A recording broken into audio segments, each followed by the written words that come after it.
Hi everyone, this is Ida. I can't stop playing, you guys. Seriously.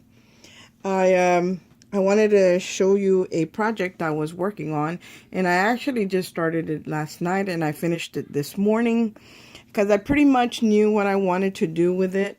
Most of the times I don't do any process videos. It's because it takes me a long time to decide what I want to put on, what I want to add to my projects. I don't know how Miss Tamika does it. I just cannot. It takes me forever to decide what I'm going to do. But this one, I pretty much had an idea of what I wanted to do. Now, I have a niece that's always crocheting for me. And on this last swap I was in for Scrap the World, Swapper's Delight Happy Mail, I got her to crochet for me a little heart doily and a coffee cup that I gifted the ladies as a goodie. And she's always doing stuff like that for me. If I ask her to do it, she'll do it. And it's not that I can't crochet, it's that my eyesight is not what it used to be. So it's hard for me to do it, especially, with this little teeny tiny crochet yarn. And, the one they use for doilies and all that. So I always ask her to do that for me. And she doesn't complain or anything, and she does it for me. So I had told her that I was going to make her a box to put her crocheting stuff in, because she's got tons of it and it's in all kinds of different containers, and I wanted to make something for her where she could keep it all contained. I wanted it to be pretty, but I wanted it to be functional.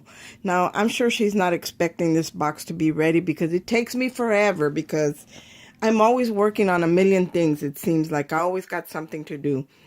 But yesterday, I don't know, I just felt like sitting down and just tackling this project. And I just love the end results. So here it is, guys. Her name is Provi. So Provi's the one who made those little coffee cups and the little heart doily. So what I did is I made this. This is a cigar box that I got at the thrift store. And I painted it all in an old white because it was brown. And then I trimmed it in pink. This little teeny tiny pom-pom that I got at, I don't know, Michael's or somewhere. I really don't know. But a lot of these things, like this little doily that's up here, she crocheted that for me. And the two little flowers up here, she crocheted those for me. And the paper line that I used is the new paper from Prima, the Love Story. So that's the one I'm using, and Prima flowers, and the other flowers that I'm using is this one right here that I actually made out of foam. And I like it because the paper line does have a little bit of light green in it, and it has pink in it. So, it's like a minty green. So, I had this one little branch that I was working on, and so I decided to incorporate it in here because I always like to add in, I love the Prima flowers. They're beautiful. They're absolutely beautiful. But I wanted to add something that I had made myself, and my handwriting is horrible, but they like for me to sign my things when I make things for them. So I'll show you what I did with that. Anyway, this is a little foam flower sprig, rose sprig that I made. And I added a couple of crochet hooks right here. And then some, this die up here is a die that I have. And I have one for sewing, one's tea. And then this one is the crochet. Now, the only thing with this, that these little needles right here are really thin. Now, what I did to make those strong and sturdy, I added an eye pin to the back of them in between the layers. And I'll show you the back, and you'll be able to kind of see the eye pins in the back. It doesn't look bad, but it gives this a lot of strength. Like these, you can bend them because it's just an eye pin, but by touching them, if somebody touches them or whatever, they're not going to bend. You have to deliberately do that. So that's what I use here. It's a die, and it's actually like an edge die, and I just cut around it, and then I glued some yarn to it and just kind of strung the yarn. Just laid it all on the bottom, made a ball of yarn over here. And I made a couple of, with the little, I had some like fancy tip, what do you call these?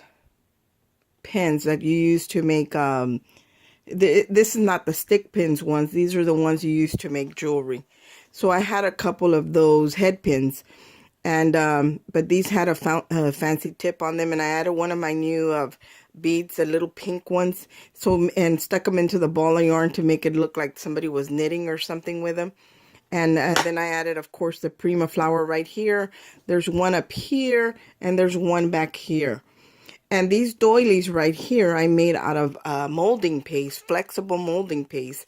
And that's what this one is. And it actually has it's a butterfly medallion doily. When in my cake decorating times, I had bought it for cake decorating, and I would make edible lace.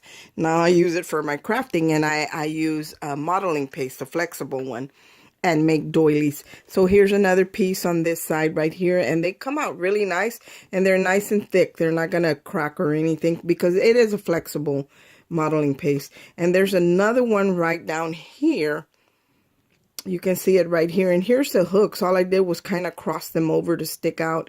And this doily, she actually had just made it for me, so I'm sure she's gonna watch this video, and I'm gonna need you to replace these, Provi, okay? These and these.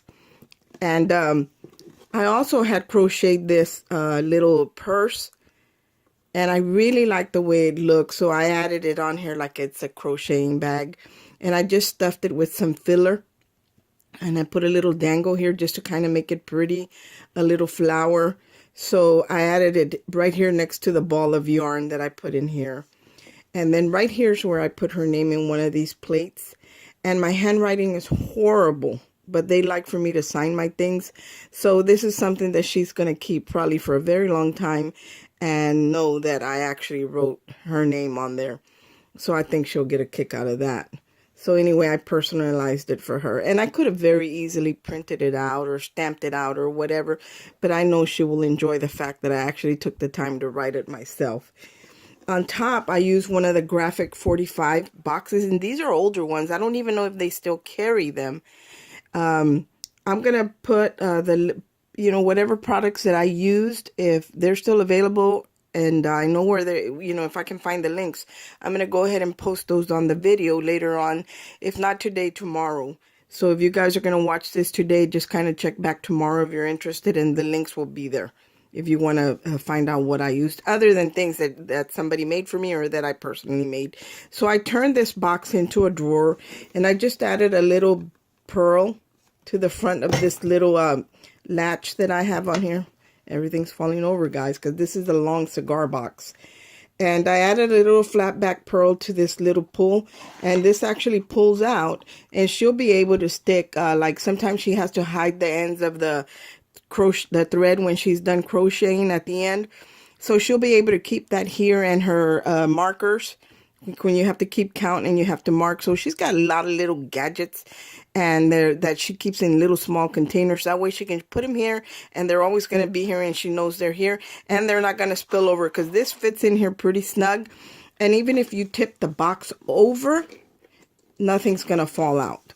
So that's what I made to keep all those little gadgets in. And there's the back, and it is a window box, and I kept it I could have closed it, but I like the window part. That way she can see what's in there. So I kept it that way. And here's the back of the box. I also added the pom-pom trim. I didn't add any paper to the back. I just left it in that painted white, that old white. And I bought a new stamp, and it's a doily stamp, this one. And I think I got it at, where did I get it? I just bought it. I think it was Joann's, but it could possibly be Hobby Lobby. But I think it was Joann's. And I just lightly stamped it here. Couple of pink doilies, and then here's I put some feet on it. I really like these. The links to these are going to be posted, because I know these are still available. And on the side, I use my embossing folder that has the doilies by Tim Holtz. So I used it in here again, because she's always making me little doilies and little things, because she knows I don't have any, I have very few, and I really like to use them on my projects. So I'm just starting my collection, and she's the one that makes them for me. And here's another piece of that modeling paste doily. Here's the back of the box. I didn't add any paper or anything to it, but I suppose that I should. I didn't even pay attention to that, but I guess I reckon I will. And here's the front. I actually just bent one of these filigree pieces that are really thin and they're very easy to bend. And I put it holding the lid. And she loves butterflies, so I added this butterfly dangle that I had. And even though the little stones don't really match with the paper line, I know she loves butterflies. And I think I bought this to make something for her a long time ago, and I still had it in my box. And it's got just little different beads and flowers and a little dragonfly, a leaf, you know, just a bunch of things. And then I screwed in one of these little eye hooks. Not the real big ones, but Tim Holtz has some smaller ones. So I could attach this because even though this has a little carved in groove where you stick your finger in to open it, it is kind of hard to open. And I didn't want her to have any trouble when she was opening the box. Oh, let me show you the bottom of the box. And I did finish it all in the bottom. And I'm probably going to add my seal to it because they like that. So I'll add it somewhere down here in the bottom if I don't forget. But everything is covered in paper and the sides are covered in that pink doily, and I added the little pom. It's a little mini pom-pom trim. It's pretty. I like it because I don't like the big pom-pom trims, but this little tiny one, dainty one is pretty, and I do like it. Here's another piece on top of that. A piece I cut off one of these doilies because I kind of wanted to, I didn't want it to go under my box, but just meet up like as if it were. So the little piece that I cut off, nothing goes to waste as far as I'm concerned. I can use every bit of everything. So I put it up here and it looks good there. So anyway, so I'm going to open this up, and what you do is all you got to do is pull it from this butterfly, and it's so easy to, you know, to open the box. I can smell the glue. It's the E6000 is what I use to adhere a lot of these, like my metal pieces. That's what I use.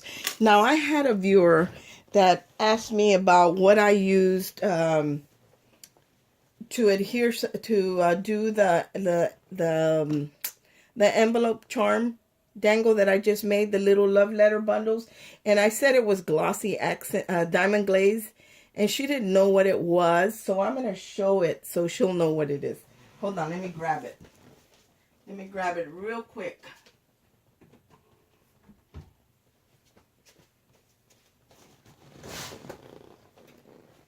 This is what I'm talking about, Tony. This is diamond glaze, and all I did was put it on the little love letter bundles and rubbed it with my finger to coat it. And that's all, and just let it dry. And then I flipped them over after one side was dry, and I did the same thing to the other. And I even used this to adhere the letters together. But this is what that looks like. So I hope this helps you, Tony. Anyway, so I made this pull. Let's get back to this box. I made the pull so she could just lift it up and it would be easy to get into. So when you open the box up, that's what I did in here. I didn't put anything in it simply because she's got so much stuff. So much. But I'm going to show you the back, the lid of the box. There's the lid. Here, see the butterfly dangle right here? It just dangles in front of the box when the box is open. And then I added like an elastic going across here. So, and then I kind of stapled it down every, I'm going to say maybe every ½ inch or 5/8 of an inch. So she would be able to stick her crochet hooks in there. And when I added this trim on top, because this trim is not elastic, I kind of tacked it here and there, but loosely, where it would have some give. So whenever she went to stick one of the hooks, this would have some give and it wouldn't fall off. And then I left a bigger gap right here. I left a bigger space. This is probably about an inch, and I'm going to say about an inch between the staples where I had tacked it down. And what I am going to give her, I'm not going to give her the hooks because the hooks are my personal ones. And she has the exact same hooks. And she probably doesn't, I don't think she uses them anymore because she got new ones. Anyway, but I am going to include these little teeny tiny pair of scissors for her, because I know she's always struggling with scissors. And here's all you have to do is slide it behind the elastic and it'll hold it right there in place. Or they're so small that she could even keep them in that little box up front but I would keep them here. And I really think that this is going to help her out. She's going to stay organized. All her hooks are going to be organized. See, there's half. And there's the other half. And there's still room. Like, I have 8 hooks in here plus the scissors. And I'm sure there's about 3 or 4 more slots right here in between that she can add more hooks. And this project went very fast, and I'm very happy with the results, and I think that she will too. Thanks for watching, guys. I hope you all have a great day. I'm off to deliver this because I know she's probably watching the video and can't wait. Thanks for watching, guys. Have a great day. Bye.